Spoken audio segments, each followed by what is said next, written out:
I'm JG Michael, and this is Parallax Views.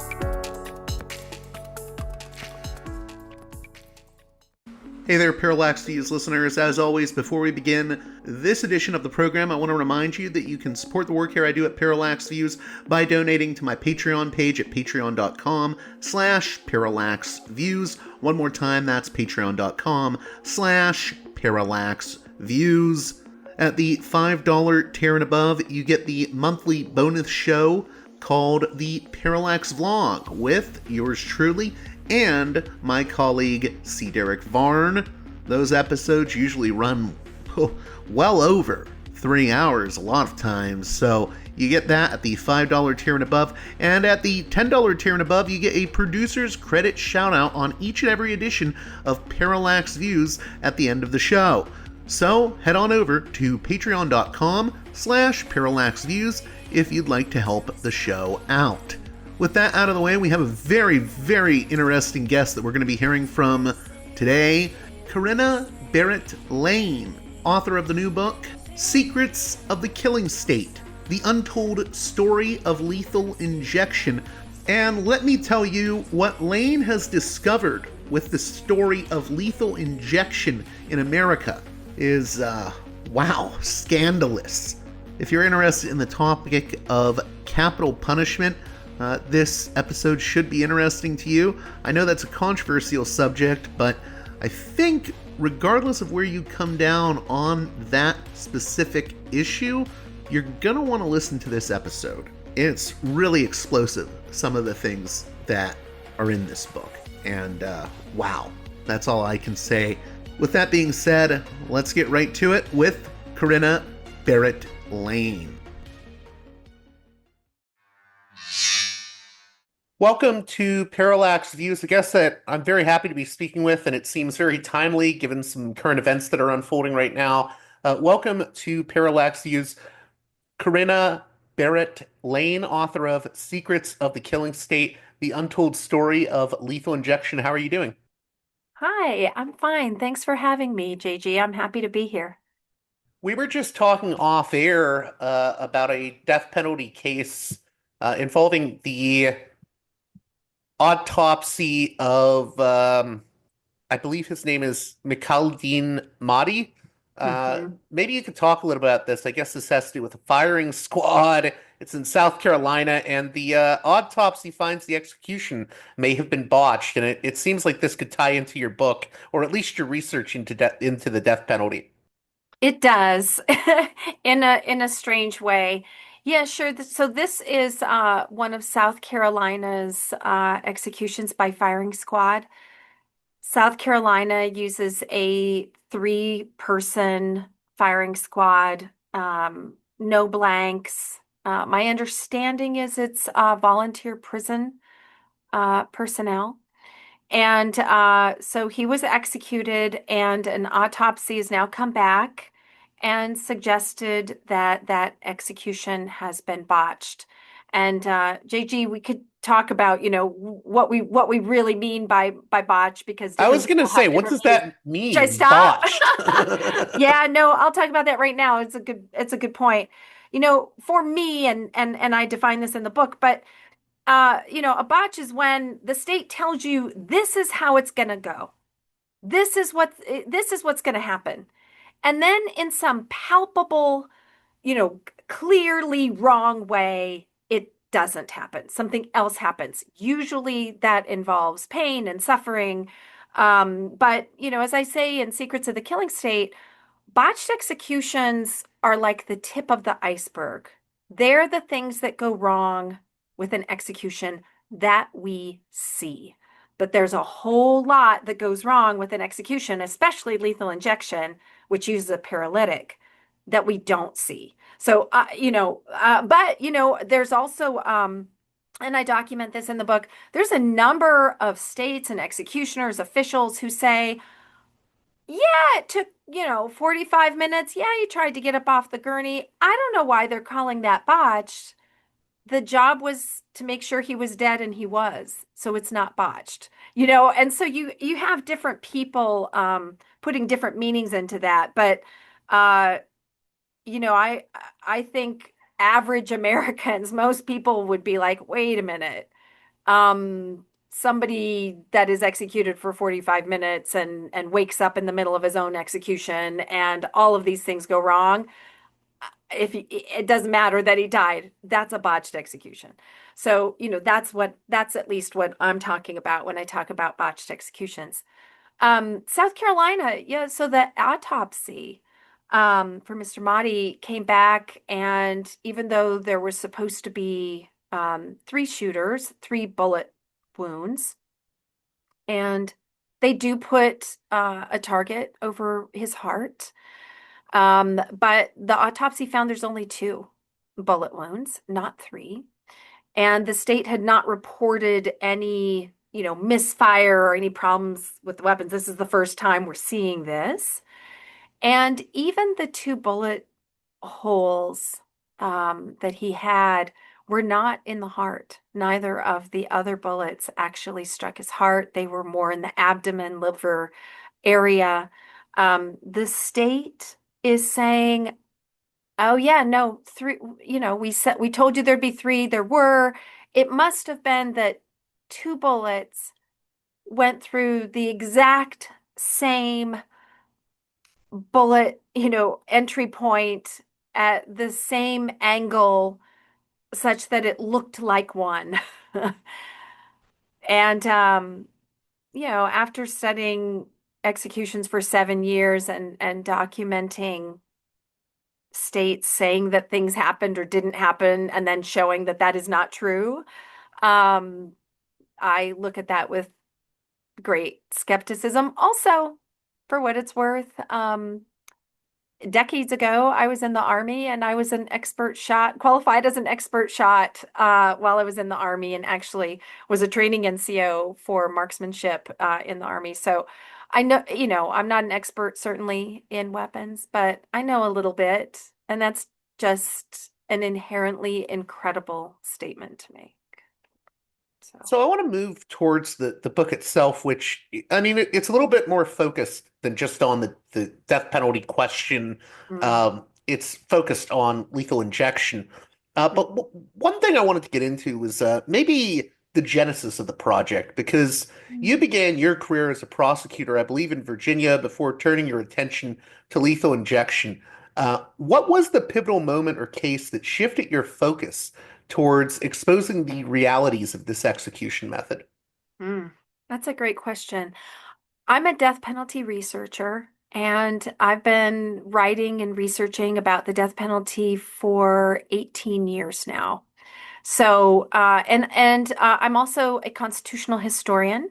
I started as a constitutional historian, legal historian, writing about Supreme Court decision making, and wrote a piece on the Supreme Court's decision in 1972 to abolish the death penalty. The Supreme Court actually struck it down in 72 and brought it back in 76. A lot of people don't know that we didn't have a death penalty for a while, but we didn't. And so, that was my very first death penalty piece. It was a legal history piece, making a point about the Supreme Court, not making a point about the death penalty at all. But once you start writing about the death penalty, boy, once you start looking at it, it's really hard to look away. And I remember a time when I was doing this research and I saw a case out of Texas. And the case was a capital case. So death was on the table, and the lawyer had fallen asleep during the trial. And the lawyer was not saying, oh, I didn't fall asleep. I was resting my eyes. I was thinking or whatever. He was like, yeah, I fell asleep. And the person had gotten the death penalty and was appealing and arguing ineffective assistance of counsel. And the trial court there, or the court that originally heard this petition, uh, actually had a line that I have my students read today, even when I teach the death penalty today. And the line was, um, the Constitution, or maybe he said the Sixth Amendment, but the Constitution says you're entitled to an attorney. It doesn't say he has to be awake. And that was a moment where I just thought, no, that can't be right. That can't like, no, we couldn't possibly be sending people to death with an attorney that falls asleep. And, so that was a pivotal moment for me in the research and even as a former prosecutor, thinking good people on both sides of the aisle would be offended by this sort of slaughterhouse justice. And then as far as lethal injection goes, I was writing a death penalty piece. It had a little lethal injection piece within it. I couldn't find the research. I asked around. People said, no, you need to write it. And I famously said, I don't want to be the lethal injection girl. So we can see how that all worked out. But I decided, okay, I'll write the article. And I got to the end of part one of it, and I had 300 footnotes and said, oh, And with this book, you have over it's a what I think like 1,000 yeah, footnotes. it's a little over 1,000 footnotes. I will tell you that I so very much did not want to write a book on lethal injection Well, that yeah, I you put just that said, I down. mean, you didn't really want to be the lethal injection No, girl. I didn't want to write the article that became a book, let alone the book. But there's a whole faith story there, and it's actually on my website. The tab is behind the book, for those who are interested, for the seekers. But I'll go to my grave saying I was called to write this book. I was actually called to write this book. So that's a longer story, I know, but that's how I came to write the book. I know this is sort of an aside from the book itself, but when I find it really hard to talk to people like say if I were getting into a discussion with my neighbors about the death penalty or about lethal injection. It's a topic that people's emotions get very roused, and it's hard to talk rationally about it. I think people can be very reactive, and I'm not making a moral judgment on people being that way with it, but things get heated when it comes to these topics. So, how do you think we can approach these topics in sort of a cold way that's well, not cold, but like a rational way that doesn't get caught up in the overly emotional approach? Yeah. Well, my response is twofold. One is this book, as I say in the introduction, this book is a book about how we kill and not whether we should be killing in the first place. Now, the two things are obviously, connected. They're not unconnected, and I have my own views, but I tell readers, I want you to walk with me and see for yourself and make up your own mind before you come to your own conclusions before you ever come to mine. And so this book is not a book where I make an argument and then try to convince you that I'm right. This is a book where I relentlessly document what the state is doing in our name and leave it to readers to say, is that okay with you or is that not okay with you? Um, and so that I think that's one, way to deal with it. And, someone could support the death penalty and not support torturing people to death, right? Someone could support the death penalty and not supporting, this is Arizona, not support spending $1.5 million of taxpayer money on drugs for three executions, and it botched all three. Or somebody could support the death penalty and not support the state violating state and federal laws. So, I think disaggregating the topic and saying, all right, whatever your priors are, let's just talk about this thing that is happening. And, I think of this book as a story about all the ways that the state cannot be trusted to take life in our name and all the ways that the state has covered it up. And so, I'm a law school professor. I've had law school students. I have beta readers, and I made sure I had death penalty supporters and those who weren't sure, and people on the other side. And you know, what they all came to the same conclusion, which is this is really, really bad. And the state should not be doing this. Um, and so I think that's one approach. I think the other, JG, is to just hit it on the merits and say, what do you want to talk about? Is your view that these people did really, really bad things, and so it doesn't matter what we do to them? Okay, let's talk about that piece. Let's talk about the fact that, what do you do with the fact that so many of them aren't the same person a decade or two or three later? What do we do with that? Um, so, I'll go wherever uh, someone wants me to go. I do find that my neighbors and at parties and what have you, their question whenever I say, "Oh, I'm writing a book on lethal injection," their question is always like, "Why can't states figure this out? We put cats and dogs down every single day. Why is this so hard?" Um, and that's, I think, page 2 of my book. That was the So I was going to question say, that I maybe you could get began. into your answer for that. Yeah. So, so I think What? people want to know. Why is it so hard for the state to tackle this? Hmm. Well, it did take a whole book to document that, but I think the short answer is that lethal injection is just nothing like what people think. It's nothing like that. For the first 35 years, they weren't using the same drugs that they use in animal euthanasia. Now, some states are using the same drug, the pentobarbital drug, one drug protocol. A number of states to this very day are still using a three-drug protocol with a paralytic. I wanted Um, to ask you about that because yeah. I hadn't heard of what the three drug protocol is before, and I was interested in how that whole thing developed. It Ah, seems very I think there's a pseudoscientific origin to all of that. yes, there is. I mean, that was one of the surprises for me as I'm getting, into the project. I'm supposed to be this, death penalty scholar. I'm supposed to be this expert who knows things. And I'm going, I didn't know any of this stuff. I had no idea. So imagine what the public thinks. But one of the things I thought was that lethal injection is based on science.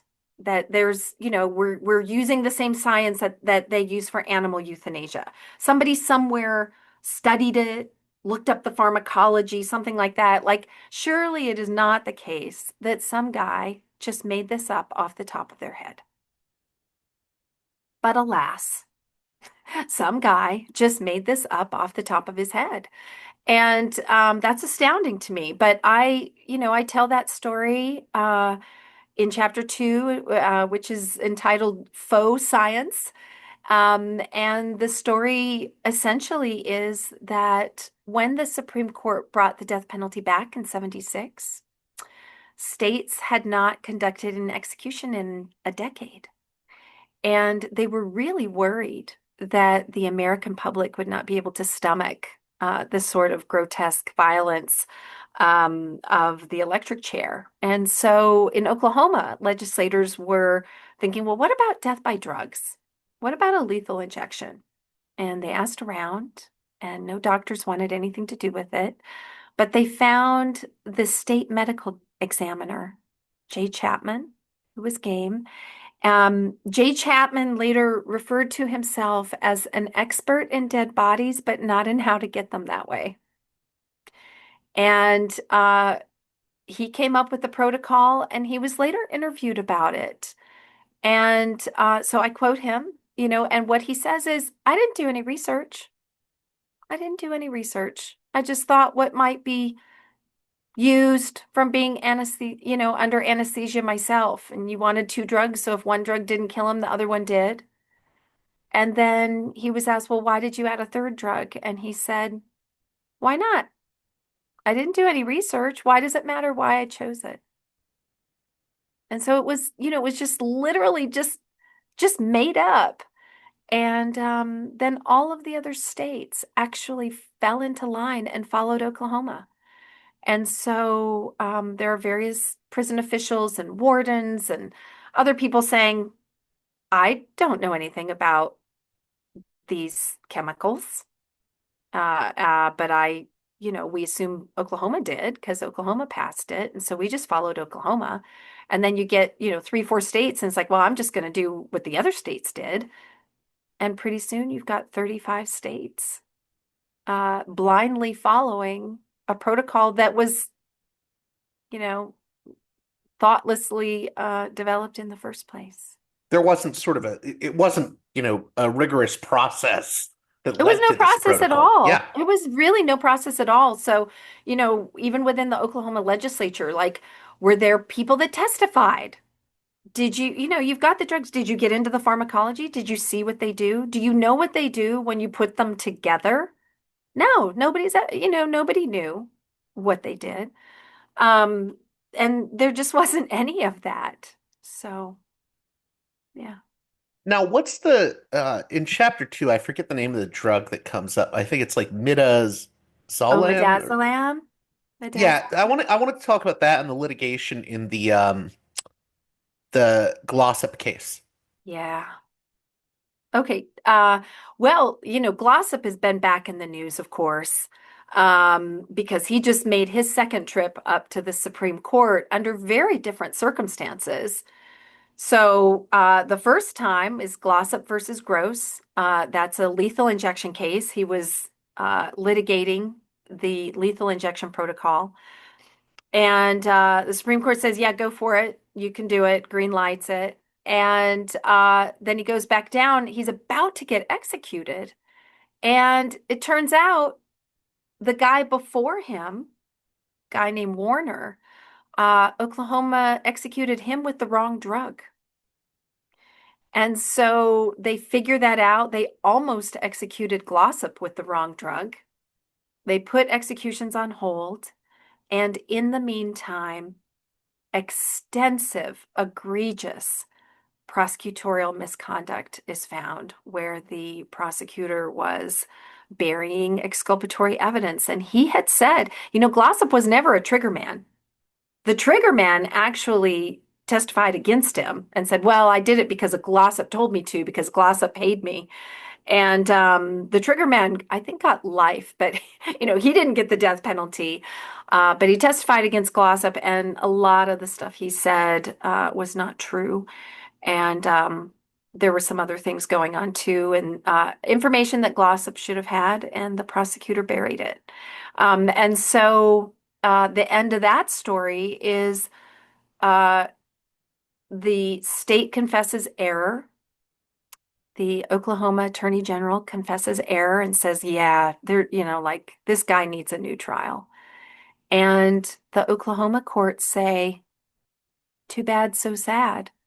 So he goes up to the Supreme Court, and again, the Oklahoma Attorney General is saying, we're confessing constitutional error. And the Supreme Court said, okay, you get a new trial. But even then, it was a split vote. I think that was 5-4. So pretty crazy. But as for midazolam, so understanding the litigation over midazolam really which is the first drug that some states are using, really requires understanding the other two drugs. So I'll talk about those super briefly.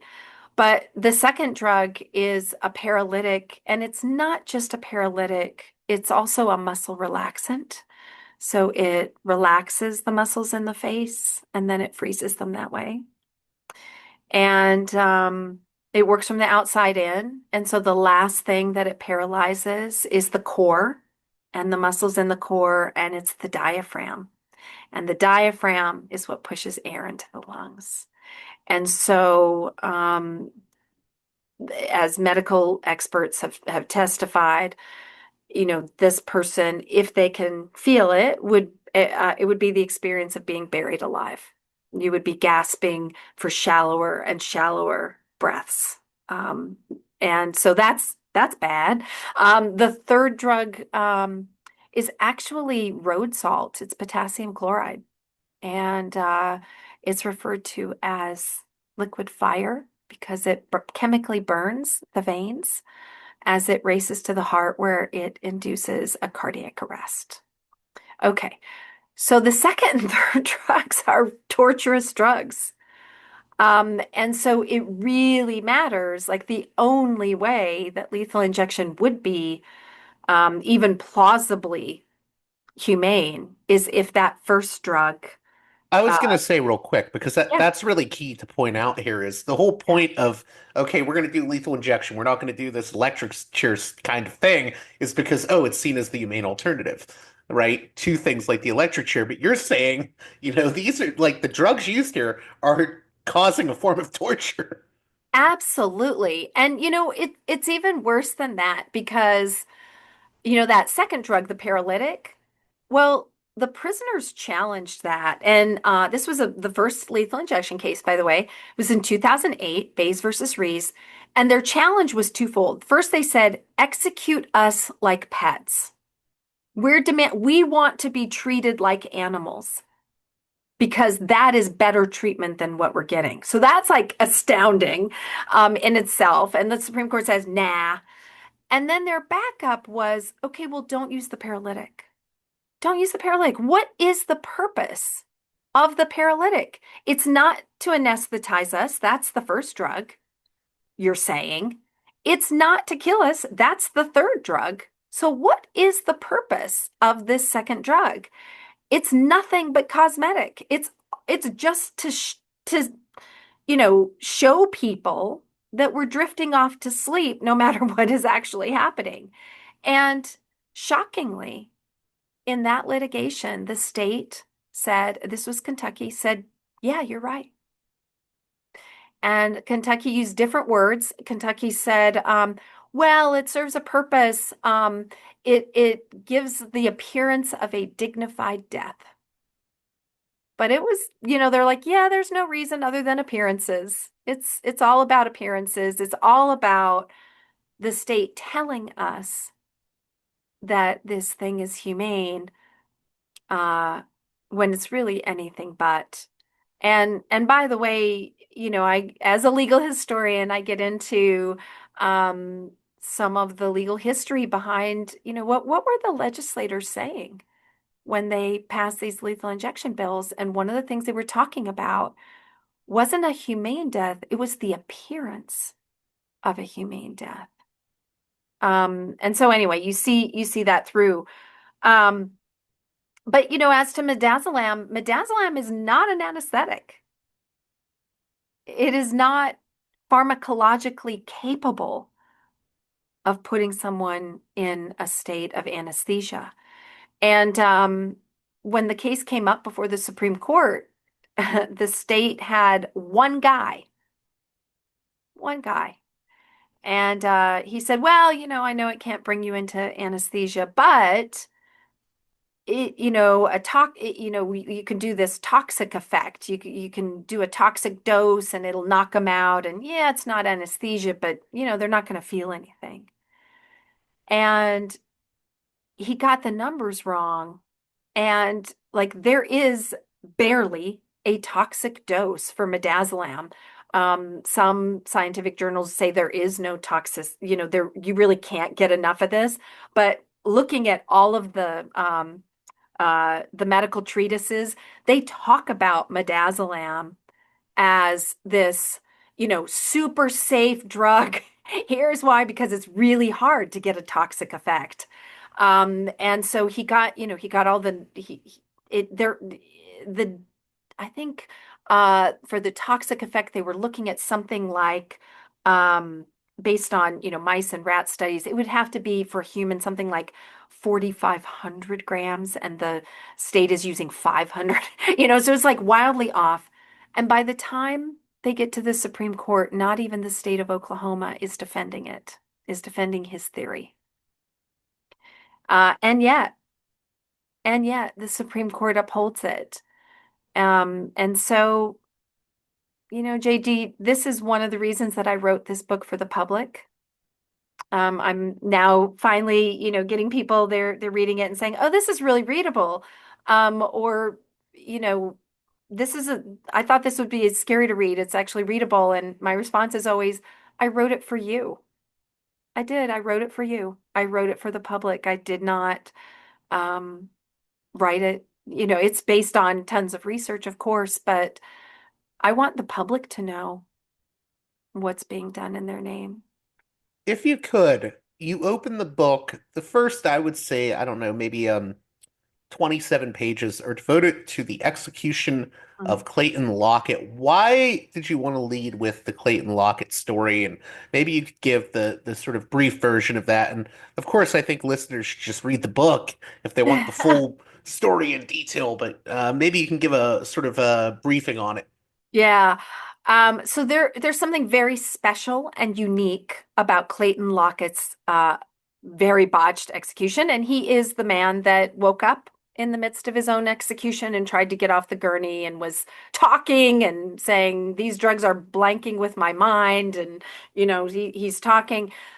you know, and what was special about the Lockett execution was not the fact that it was so wildly botched. There are lots and lots and lots of those. What was special about it, and the reason that I chose it as chapter one, the whole thing is just the story of Clayton Lockett's execution. But the reason is because after it was botched, the Oklahoma governor was catching a lot of heat, and she said, "I'm going to appoint an independent investigator, and we're going to find out what went wrong." And then she appointed a member of her own cabinet.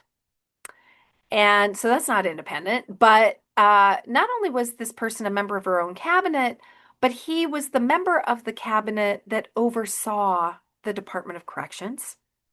And not only that, but he came up through the Department of Corrections. And not only that, but he was a witness at the Clayton Lockett execution. So, every which way to Sunday, this was not an independent investigation. But because he was an insider and not an outsider, um, the people who he interviewed spoke so freely. They were downright chatty with him. And he ended up, talking to everyone and asking questions. And there are right around 3,000 pages of taped interviews.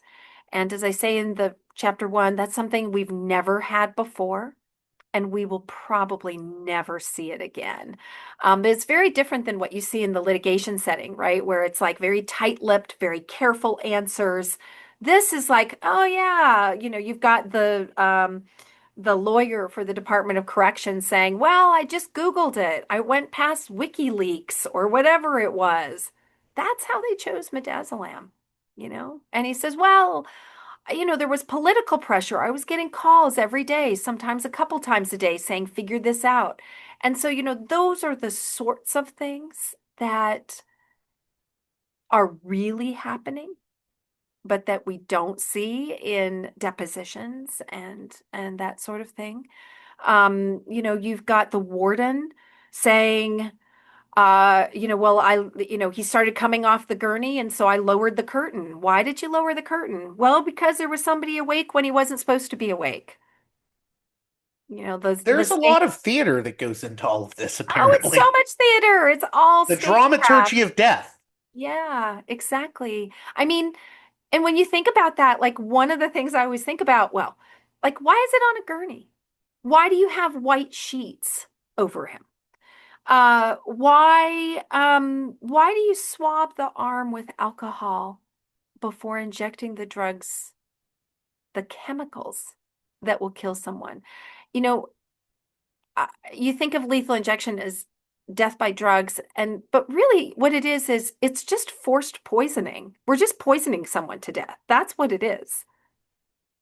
We don't use those words, but that's what it is. And you know, over time, people are starting to look at, well, you can see the little movements in their hands, the little fingers, if they're not quite anesthetized, if they're still feeling it.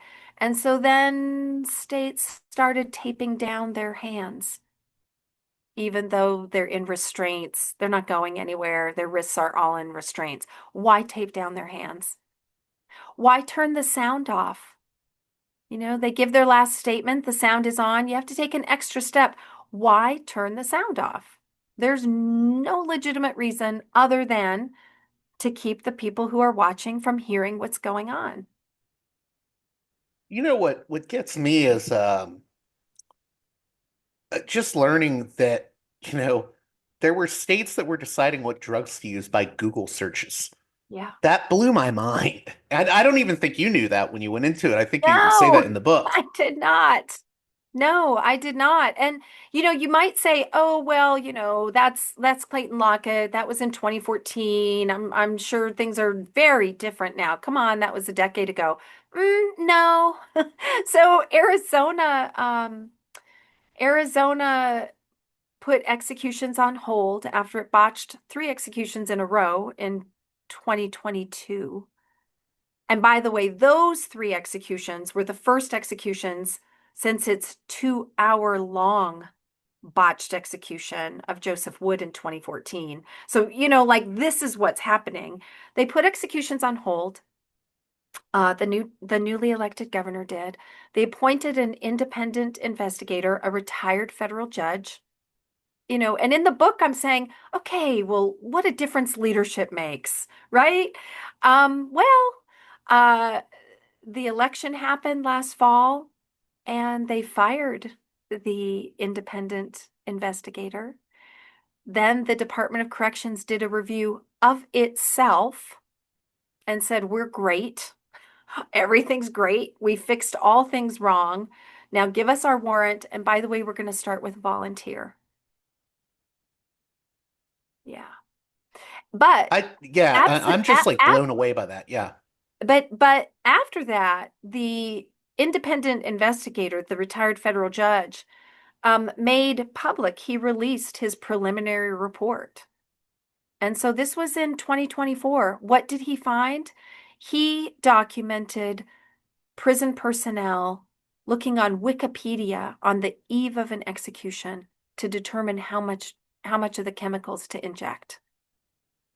So anyone who thinks this is, oh, that was then, this is now, no, no, no. I want to get into this. I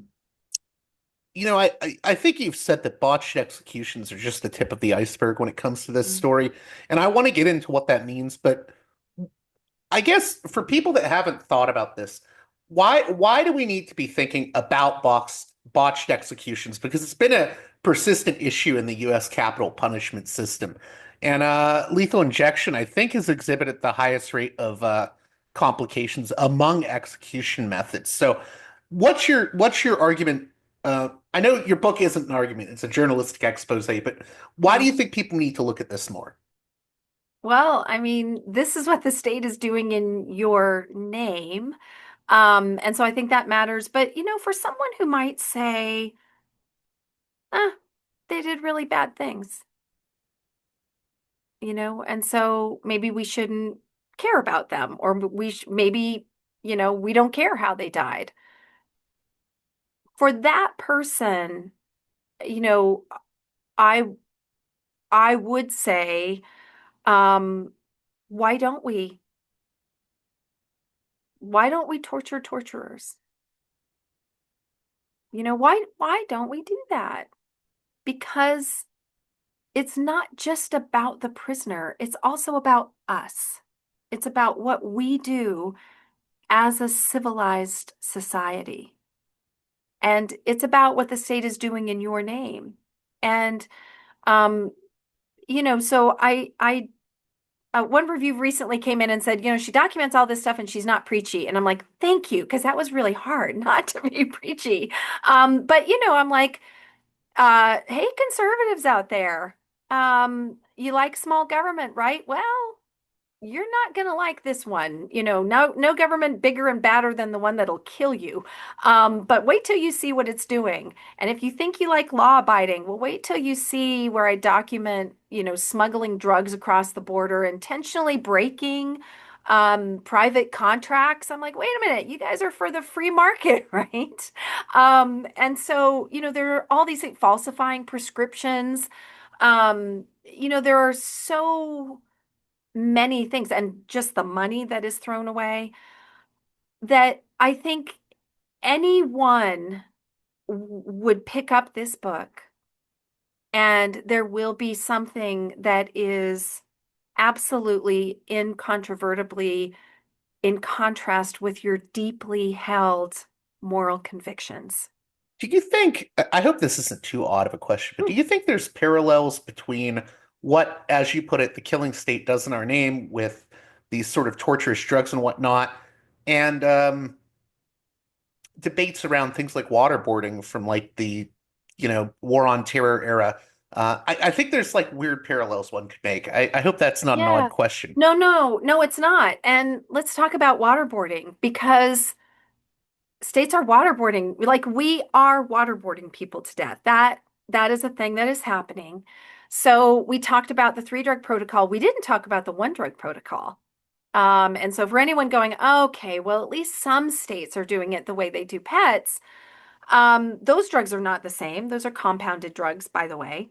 And they're not stored right. They're not, being administered by people who are trained to do this. So, it's very, very different than the veterinary context. But in any event, there was a study of over 200 execution autopsies by lethal injection, all lethal injection. And it was every protocol out there. So it had midazolam, it had etomidate, which only Florida is using, it had pentobarbital, it had sodium thiopental, it had all of them. Um, and so, even though some states would not give their autopsies, or think of Texas, scientists started snooping around, and Texas said, we're just not going to do autopsies anymore. And then when asked why, the spokesman said, we know how they died. Nevertheless, going back to this national study of over 200 autopsies, what they found was that in 84% of those autopsies showed acute pulmonary edema across all different types of protocols. And the pathologists and the anesthesiologists have explained why that is happening. I should first say that pulmonary edema That's is when there's when like fluids accumulating in the lungs. It makes it exactly, impossible to breathe. Yeah. exactly. Pulmonary edema is when fluid seeps into your lungs. Acute pulmonary edema is when that happens in seconds and minutes rather than hours and days and weeks. It happens very, very fast. And people are essentially drowning in their own fluids. They are, as one court said, well, that's all the same sensations as water being waterboarded to death. Yes, that is correct. Can you talk Um, about what is the way in which, and I'm not trying to cut you off if there was yeah, anything you wanted to add that, but I mean, how does the state keep this under a cloak of secrecy? Because this is really explosive what you're talking about. I mean, yeah, it this sounds like a is. massive cover up in a lot of ways. Yes, it is. Yes, it is. And that's why the title is Secrets of the Killing State, because I am spilling the tea. I am, spilling the secrets. I once had a research assistant, I don't know, maybe 2 years ago, and she said, do you ever think about getting sued? Because, man, this is really scandalous stuff. And I told her, sometimes I daydream about it. Um, because I have support for every single thing I say in this book is Well, supported. what are Um, the strategies that are oh, used by okay. So you want states to to talk? Yeah, cloak the yeah. sort of execution protocols? I mean, the strategies are everything from, I mean, the paralytic is itself a secrecy measure, right? Is a chemical cloak. Turning the sound off There's one. Not raising the curtain until you've gotten the IV in. So one of the most difficult parts of lethal injection is these prisoners on death row uh, have notoriously bad veins. It's from years of not particularly healthy living, a lot of former IV users. So, the veins are really actually quite hard. And so the states, they're just like, we're not going to show you that part. Um, and Closing the blinds when something goes wrong. So, here's another example. Sometimes people ask about, well, what about fentanyl? And I tell them one state has actually tried that in lethal injection. It was Nebraska. And the man he turned purple, started to turn purple. And the person inside the execution chamber whispered something into his, I don't know, mic or whatever it was, and they closed the curtain.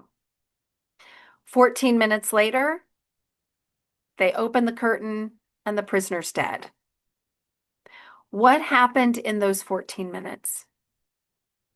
I don't know. Nobody knows. How can we not know what happened when a guy was turning purple and they dropped the blinds in those 14 minutes? How is that even possible? And the state didn't take any questions. Um, And later, again, they were under fire. Later came out, a spokesman came out and said, we didn't close the curtains because he was allegedly turning purple. We planned on closing the curtain at that particular time, this entire time. And one of the media witnesses, I just quote him, and he said, "That is absolutely ridiculously implausible. The entire reason you have execution witnesses is to witness the execution. And you only put down the curtain when something goes wrong." So he said, "We don't believe that. And the reason we don't believe that is because we have functioning brains." But they do things like that. Then there's the whitewashing that happens after an execution is botched. And so I spend page after page of like, all right, here's the execution, here's what happened, and then here's what they said afterwards.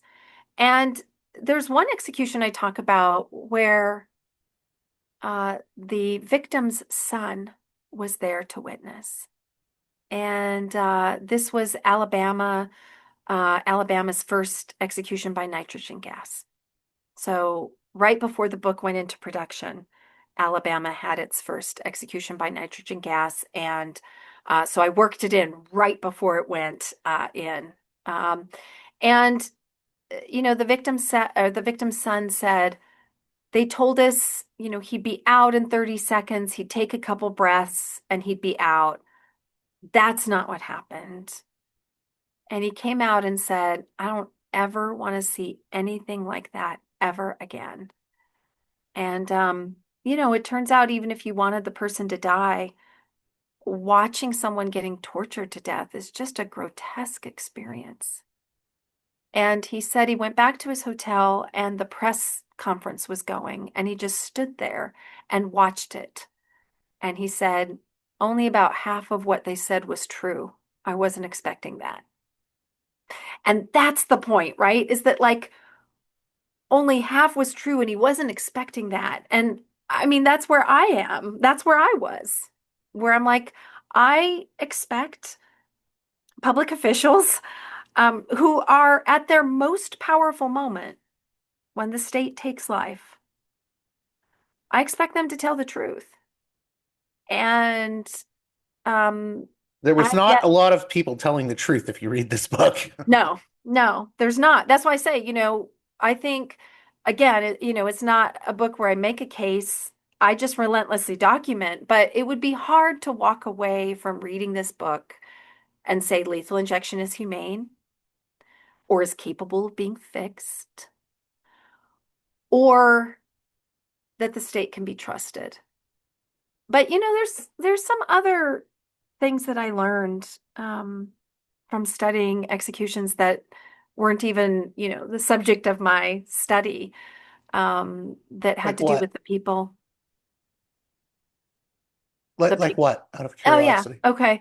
So, one of the things that was really surprising to me or enlightening maybe. So it's perfect for your podcast to talk about this, given the topic, but um, is so for example, these people that we're executing, we think we're executing this, depraved murderer, but by the time they get executed, they're like a decade, 2 decades, 3 decades past their crime, and they're not the same person. They're really not.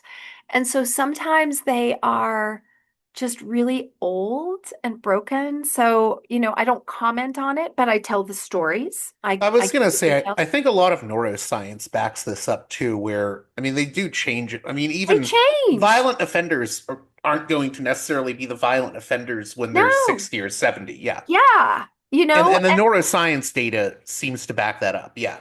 Yeah.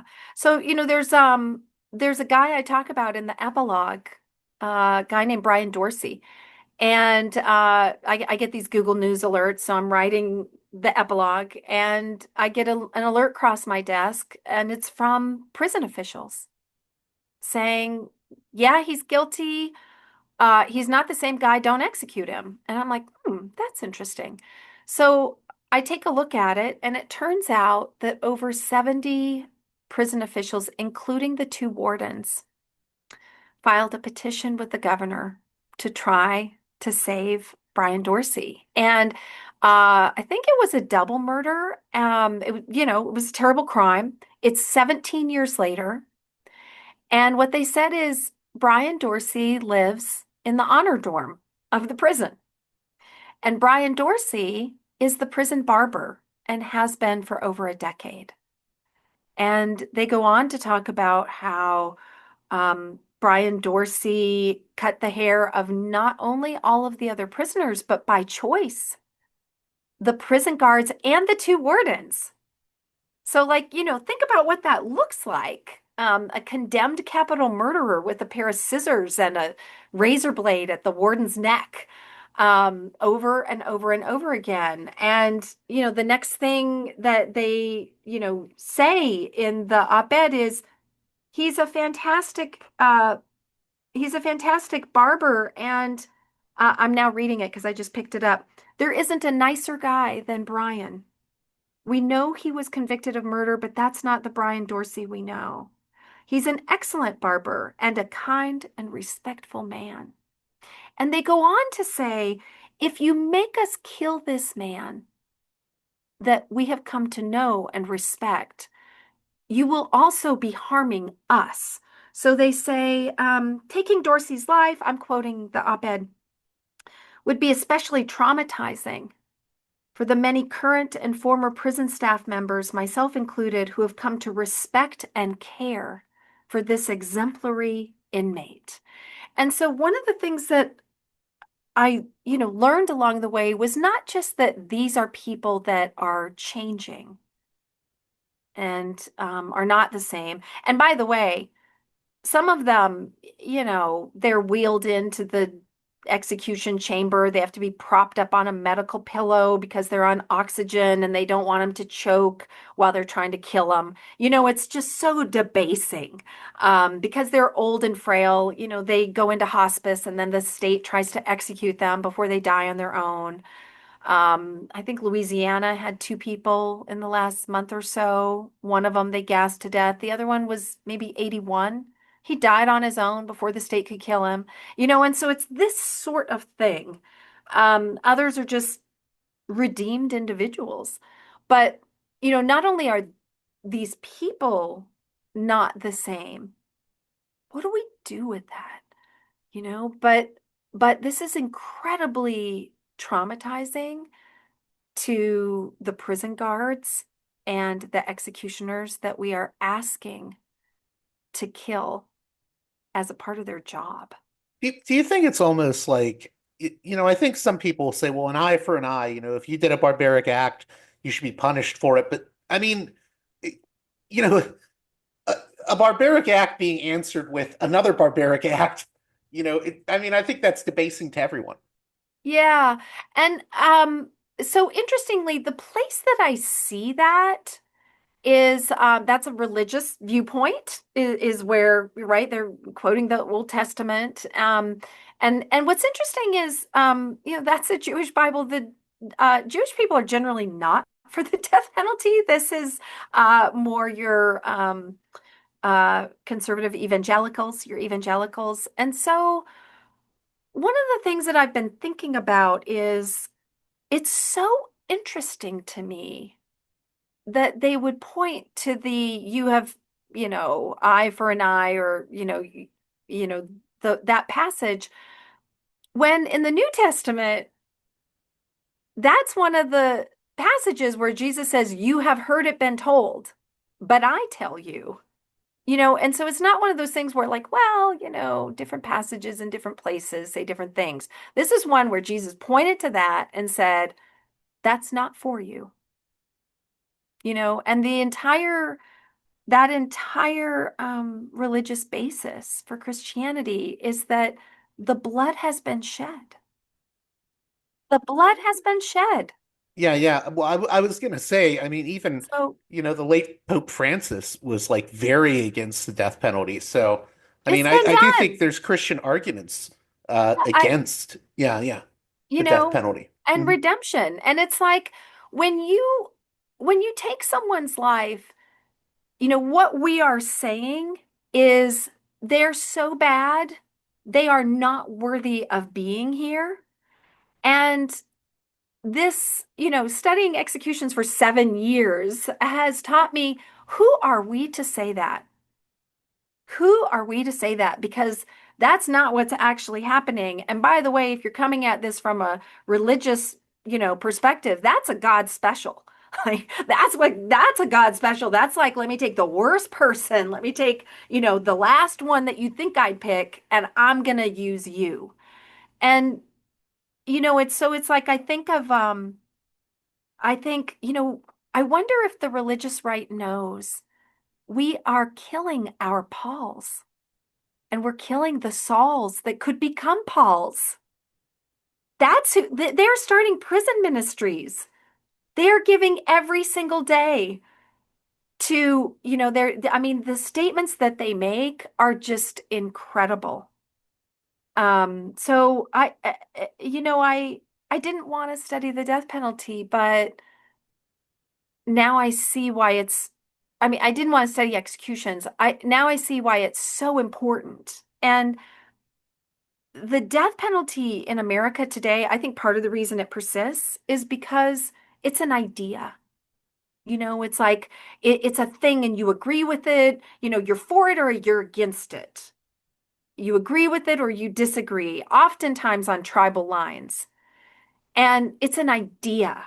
And the reason it's an idea has a lot to do with lethal injection, right? Because when lethal injection goes right, there's nothing to see.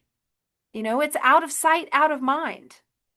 It it it it allows and encourages the political uses to flourish while burying, the brutality of what this actually is.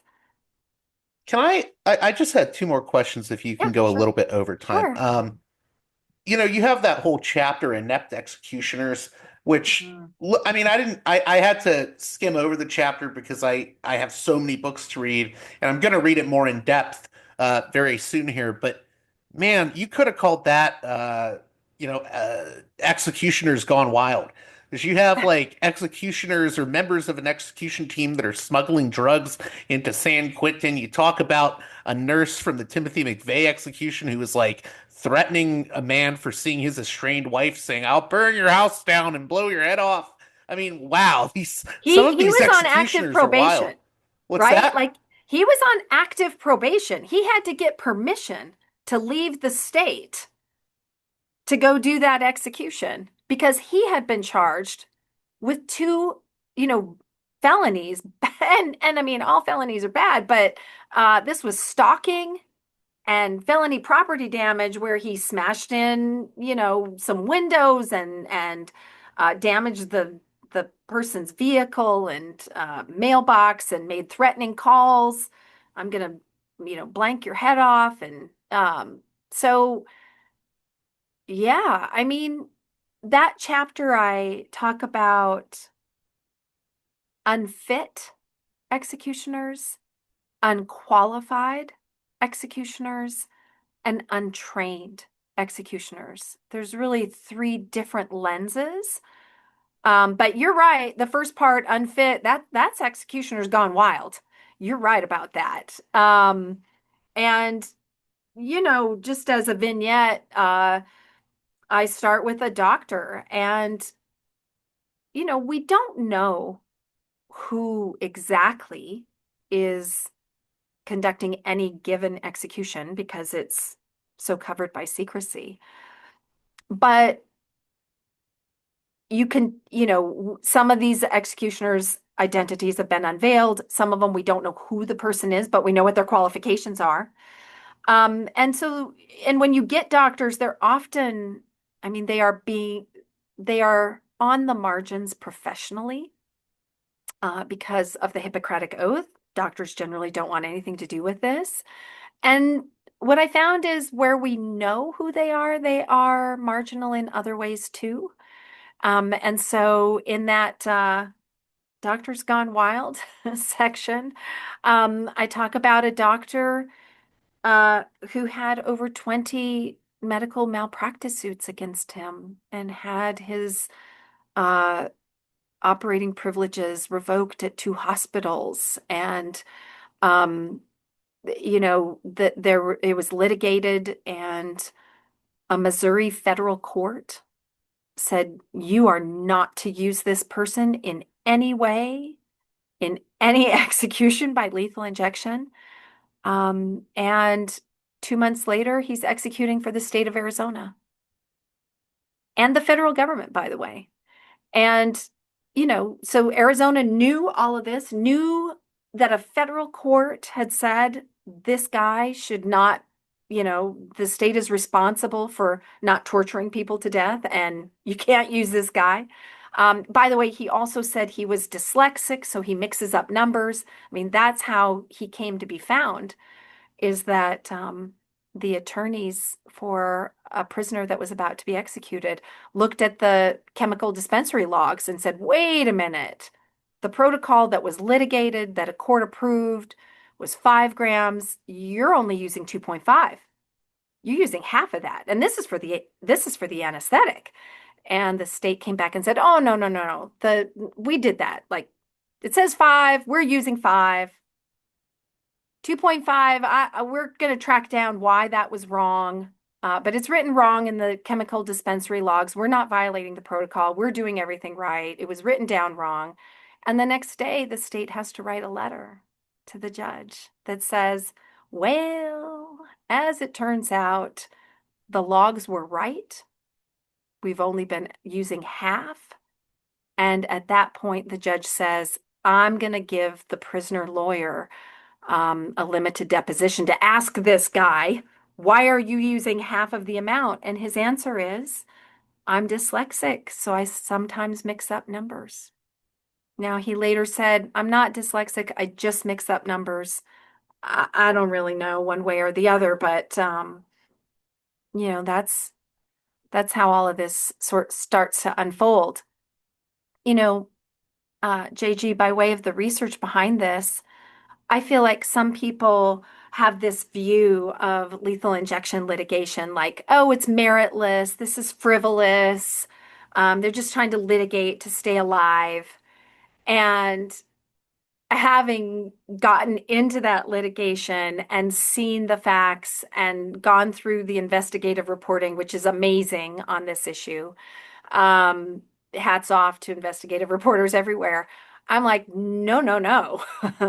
um, the litigation is meritorious, and thank God for that litigation, because without it, I wouldn't have 3,000 pages of transcripts on the Lockett investigation. I wouldn't have half of the information that I have. So before we close out, the last thing I wanted to get into, excuse me, um, I know we were sort of getting into the philosophical issue of like, should the state have the right to take a life? I mean, for me, when talking about the death penalty, and I think especially with the lethal injection issue, I always look at it, and this may make me sound somewhat conservative, but more in like a libertarian sense. I just think it's a cost to taxpayers, to be honest.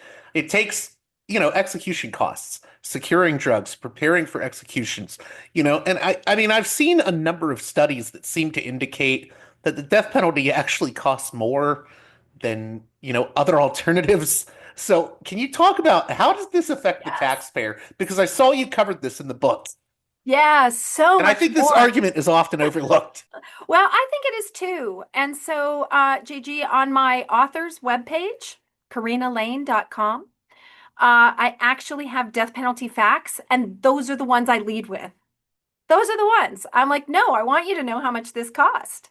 Yeah, and And it's affecting our pocketbooks. absolutely.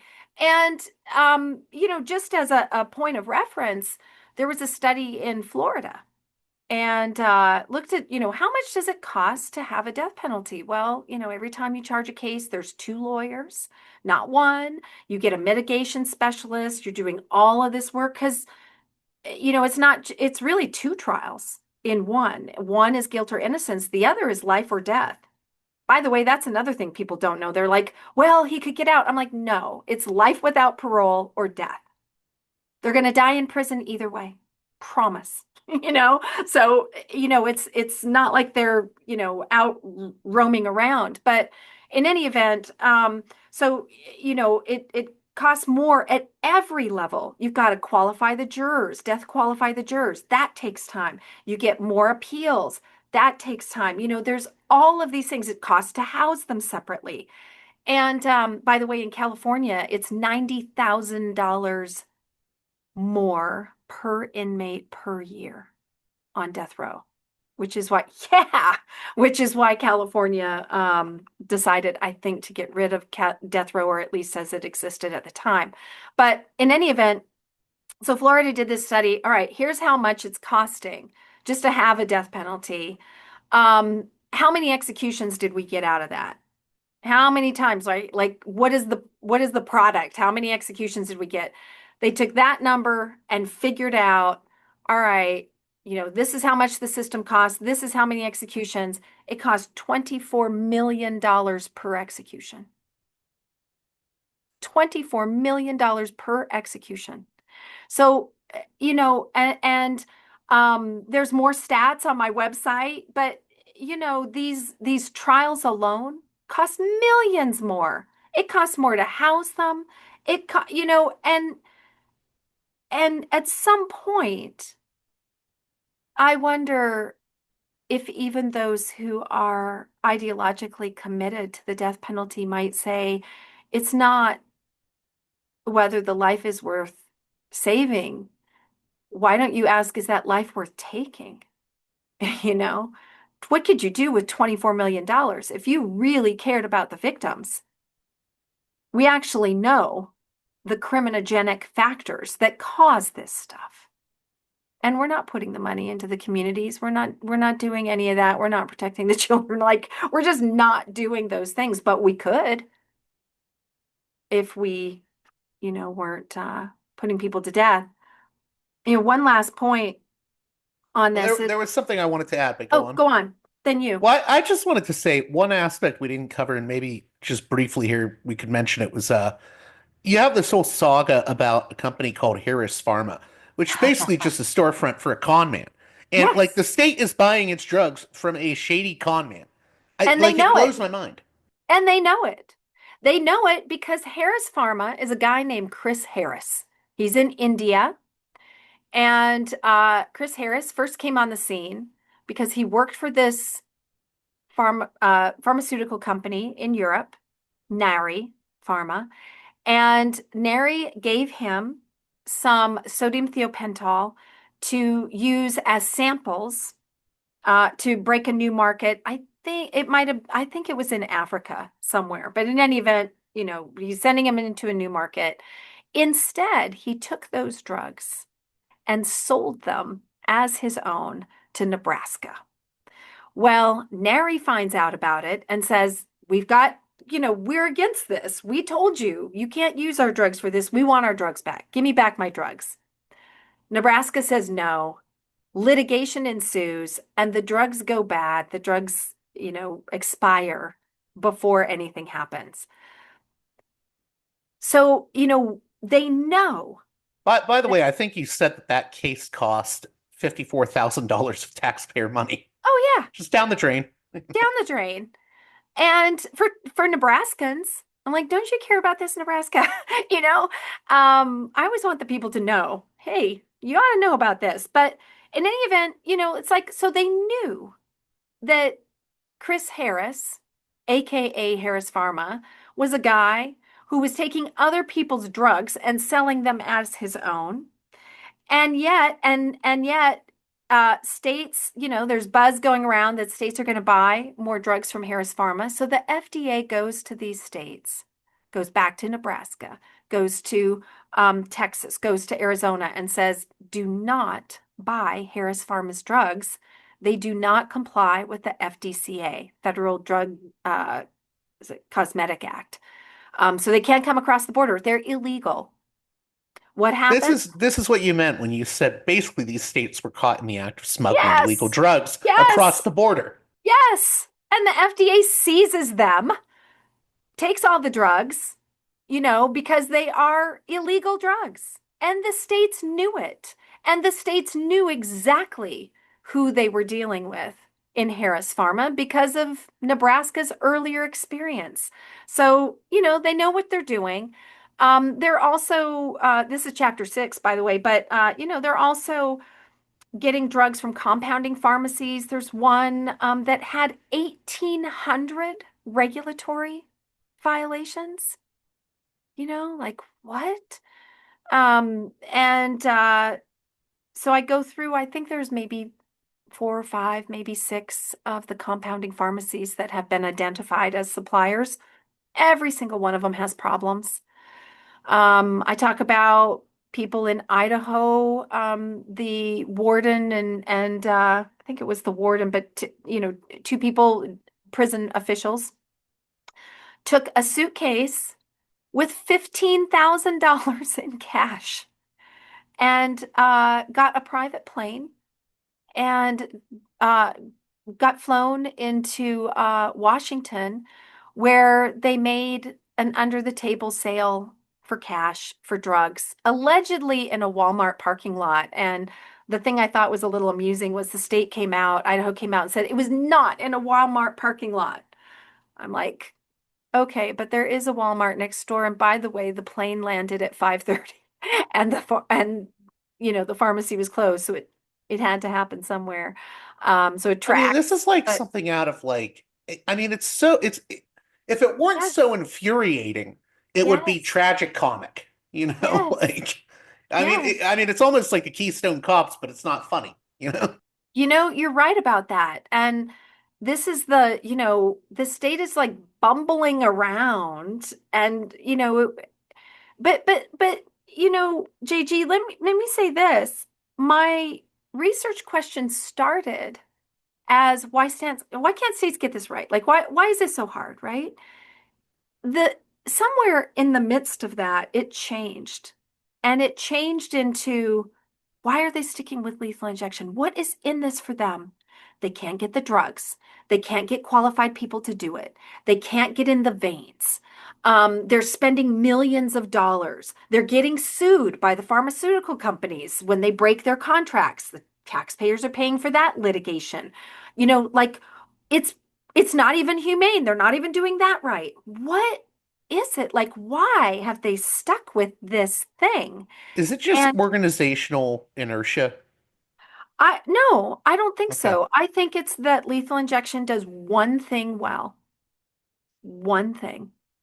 And that thing is making executions look like something else, internalizing the brutality and violence of an execution. And, like before the body is ready to die on its own, it takes violence, it takes physical force to stop life.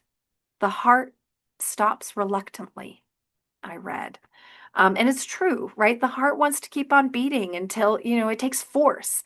And all of these other execution methods, you can see the force, right? You see the blood. You smell the smell of, sickly smell of burning flesh, all of that. Lethal injection internalizes that force. And I keep thinking, man, that must be mighty important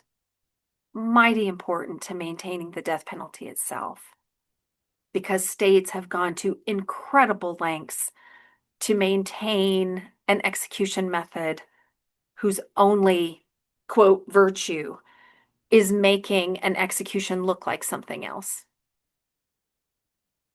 I think that's a dark but perfect note to end on. What are your hopes that people get out of this book? I mean, do you see anything changing policy-wise? What can be done? I'm an optimist, so yeah, I do. This is up to the people. That's why I wrote it for the people. And, I'll just say one last thing, and that is a lot of times these conversations around the death penalty focus on, does the person deserve to die? Right? That's only half of the equation. The other half of the equation is, did the state do what it needs to do to deserve to take that life? And what I document in this book is the answer is clearly no. And so, do I hope to move the needle? Yes. And, even if I didn't, even if this book was not able to do that, just to have people understanding and thinking about the death penalty, it's not just an idea. No, the state is often, pro-life states are killing people on purpose with other people filing into a room to watch. We need to be thinking about what this actually is. And the state's worked very, very hard to make sure that we're not. And I want to change that. Well, I want to thank you again for coming on Parallax Views. Let my listeners know how they can get the book, and we'll leave it at that. Thanks so much. Well, you can get it anywhere books are sold. I know it's on Amazon. I'll be driving around the country this fall. I think we've got 30 cities in 80 days. So I tend to look at independent bookstores, but you should be able to buy this book. I think Target is carrying it, so you should be able to get it anywhere books are sold.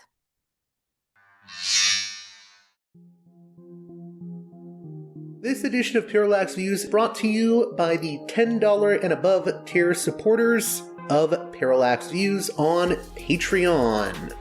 So, with that in mind, producers credit shoutouts to Galen, Matt, Gunnar, Mark, Simon, Alexander, Catherine, G, Tilo, Emilia, Jeremy, Jeff, WV, John, Bert, Brian, Elliot, Michael, Brace, James, Nick, Mersham, Galen, Gareth, Arlen, Bo, Christopher, Michael, Gigadelic Media, Will, Chance, Chase, Dan, Big Bob, David H, Y. Kellerman, Saded 13, Kathleen, David, Ava, Bob, The West Bank Robbery Podcast, Jamie, Enoch, Gary, Max, Ishtofer, James, Martin, Matthew Ho, Brian, Nobody,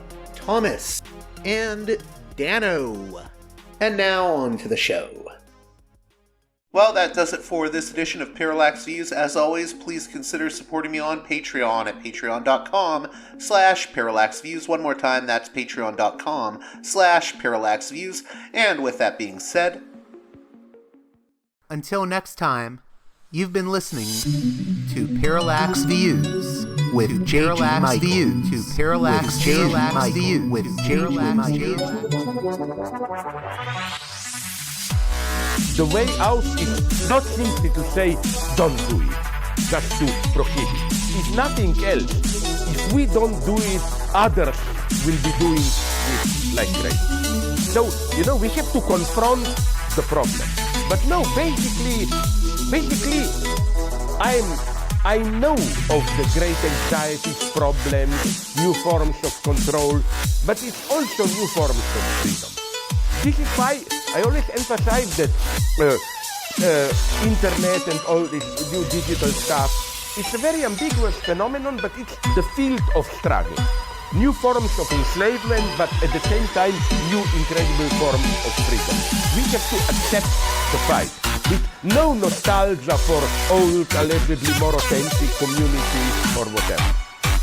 I'm not afraid.